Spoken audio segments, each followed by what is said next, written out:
station. This is Isa Piero in Rome. How do you hear me? And Jules, I have you loud and clear. Welcome aboard.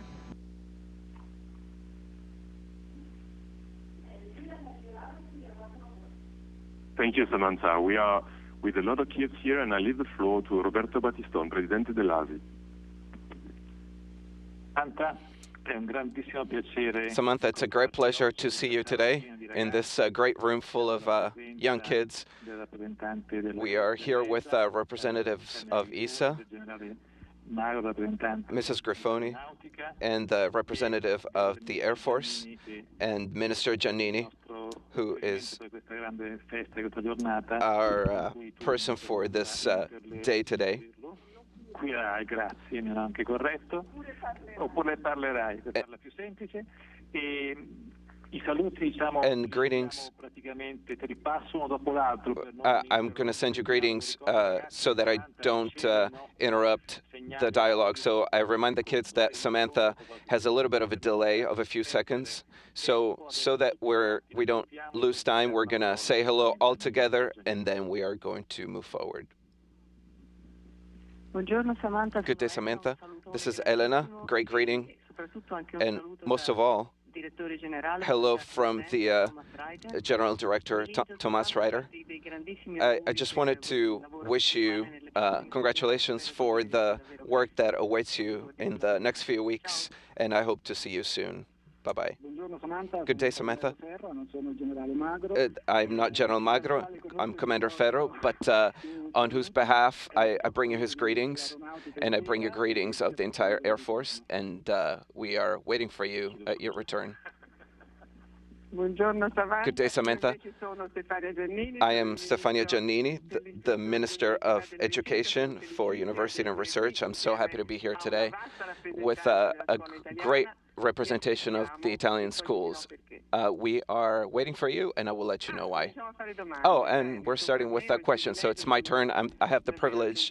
I'm a little starstruck, so hopefully I think I represent everybody's emotions here, but they'll have the opportunity to ask you something. But the first question is, when you started to feel that beyond being an engineer, you maybe felt like doing something special, something more. Was it at the beginning of your studies, or is it something that came to you during your path, during your journey?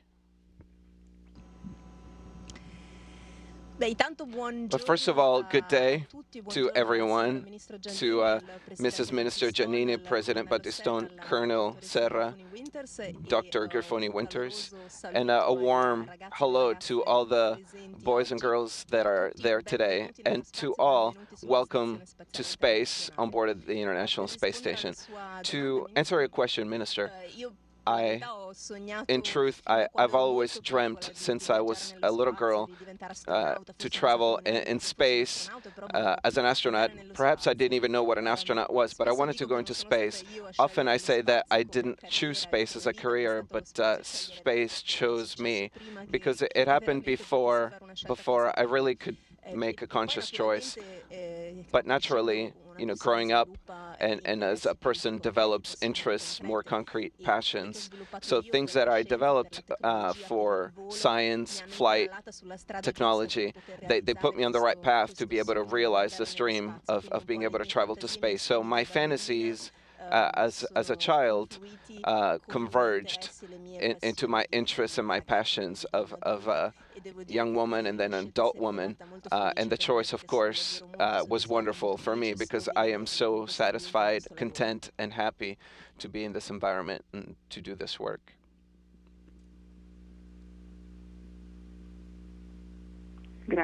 Thank you. I think it's an answer. Okay, can I continue? Okay.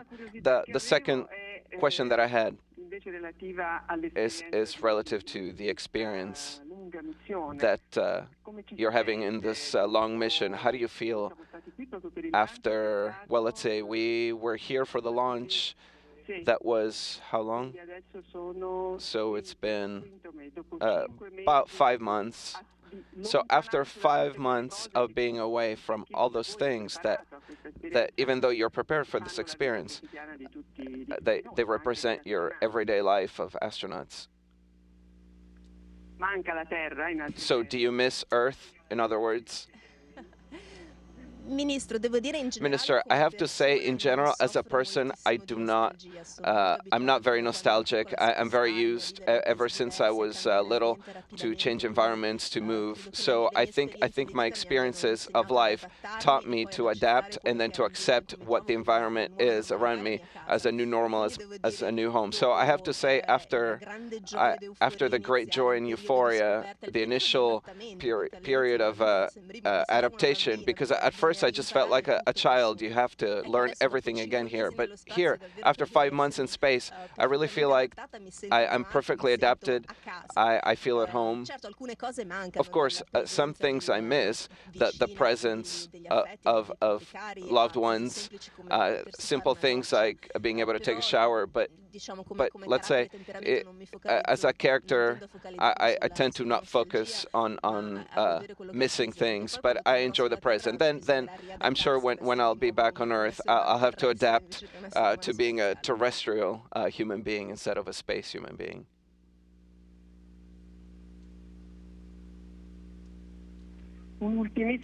A very last question. How does a minister help all of these kids that are here and all their schoolmates that are in Italian schools today, if they want and if they have the same talents and determination to follow an extraordinary dream like that of becoming an astronaut or being a great scientist or a researcher? I'm putting in all my efforts, but perhaps seeing the world from above, you have some suggestions, even something important. I would be grateful if you could give me some. Minister, thank you for the question, and I will answer,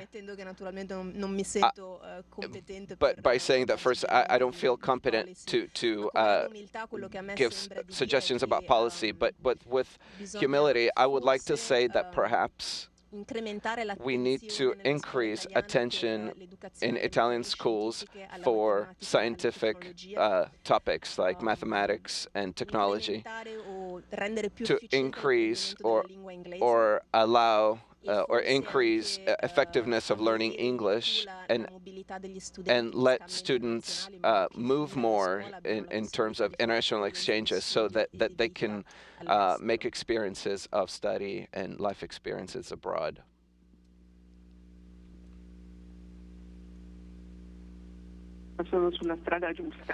Then I'm on the right path. So it's a long journey, but I'm on the right path. Thank you so much, Samantha. Let's thank the minister for now. Let's go to the students now, and then I see a little doll, a stuffed doll there on your right. What is it? So Paxi has been here in many events with the Earth. She's the ESA mascot. She helps us talk to the kids in Europe, but I still don't understand if it's a boy or a girl. Everyone can decide for themselves, but I keep her here in Columbus, and she helps me with the experiments.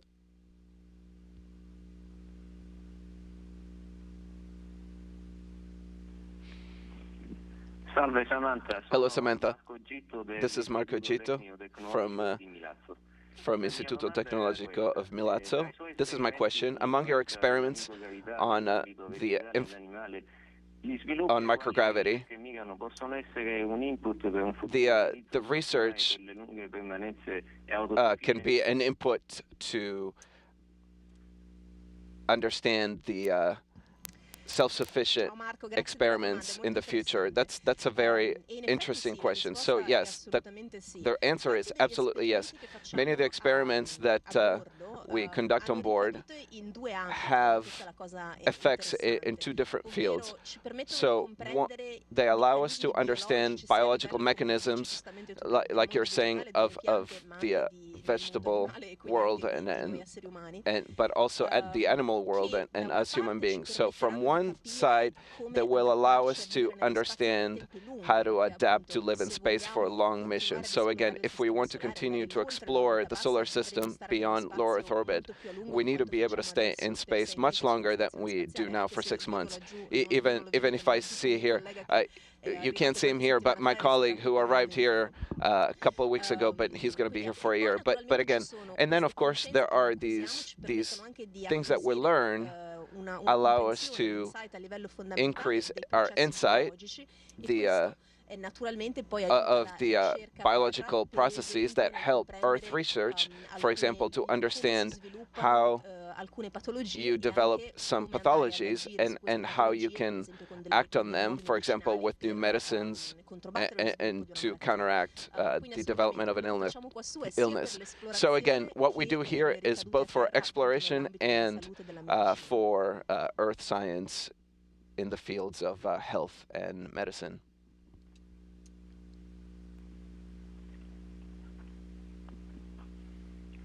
Hello, Samantha. I'm Saverio, and I go to Liceo Classico in Anzio. Here's my question. Do you believe that our generation of youth will have the opportunity to see developments like creation of colonies of humans on the moon or Mars, or the possible economical utilization of these worlds? Ciao Saverio. Hi Saverio. I am optimist. I think so. I think that we will be, I think your generation will see men and women on outside our low Earth orbit, so possibly on the moon, or we're talking about exploring asteroids and of course Mars. I don't know if we're going to be talking about colonies. So if we're saying colonies, we mean people who immigrate, that move on these celestial bodies and go live there. This I don't know, but I have absolute faith that your generation will see an exploration, even a massive, by men and women beyond low Earth orbit.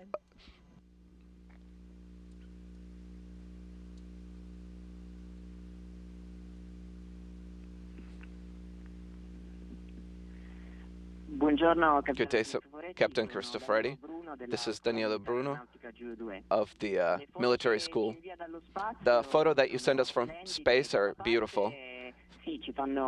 On one hand, it shows us how small we are, but on the other hand, they give us great energy to understand how important it is to preserve this marvelous planet that is Earth.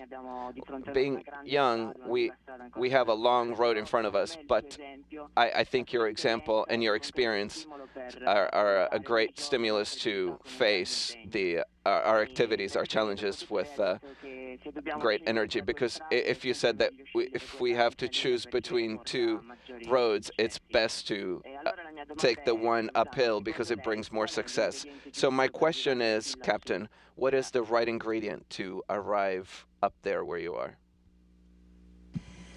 Grazie, Allievo Bruna. Thank you, Allievo Bruna. This is a very interesting question. The key, you already mentioned. We are talking about making choices while we grow up that challenge us, that test our limits, because in this way you get stronger, you understand how strong you are, because in the end your strength and your grit are like muscles in our body. Either you use them or they deteriorate. So you have to continue to challenge yourself, stimulate yourself, create difficulties for yourself so that you can train these muscles like determination, motivation, and grit. So I believe truly that, of course, studying is very important, and that's a fact. But there are many people who are great in school and in college and in studies, but then what differentiates from really being able to achieve things, that's characters and grit and the ability every day to just grit your teeth and give everything you can. So when in doubt, without even thinking about it, pick the harder road.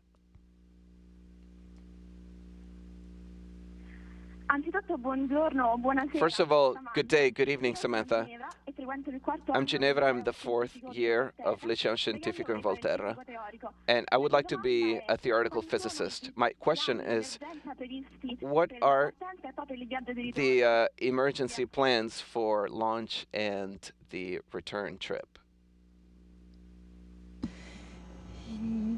Vera, ti devo chiedere di ripetere la domanda. Vera, I have to ask you to repeat the question. Do you mean the launch and return of a space vehicle? Do I understand that correctly? Sì. Yes. Okay, perfect. Allora, So first, I think you. il noccio. So I wanted to know what the emergency plans are.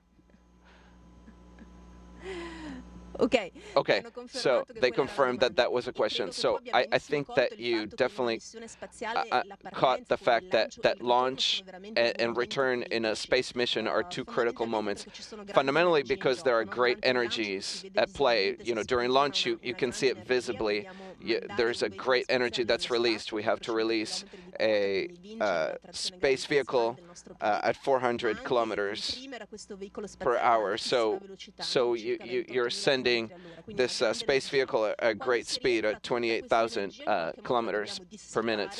So when you re-enter, you have to dissipate this energy so that you can impact the ground with an acceptable speed. So during launch, the bad things that can happen are malfunctions in the rocket. So there are emergency evacuation systems, especially when you're still on the launch pad. So for example, if a fire should develop or in the first phases of flight, there is an evacuation system that basically separates the vehicle from the rocket and pushes it away with a great acceleration. So let's say not very comfortable. Probably the astronauts would be hurt, but they would survive this emergency.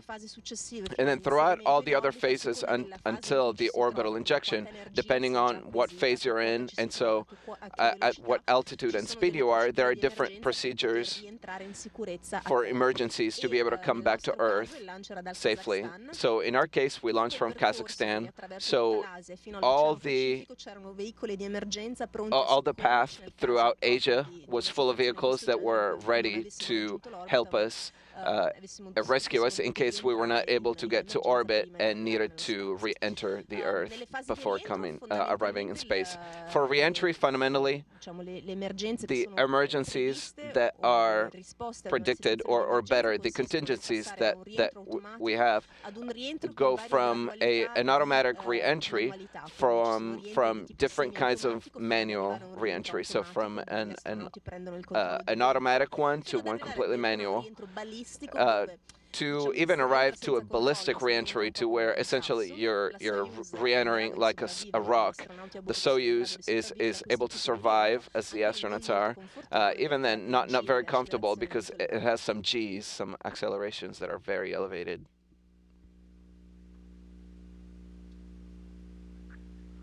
And that's it from Rome. Grazie. And that's it from Rome. Thank you, Samantha. An applause for Samantha.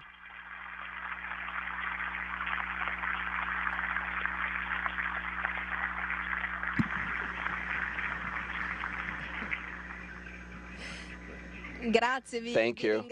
I thank you all.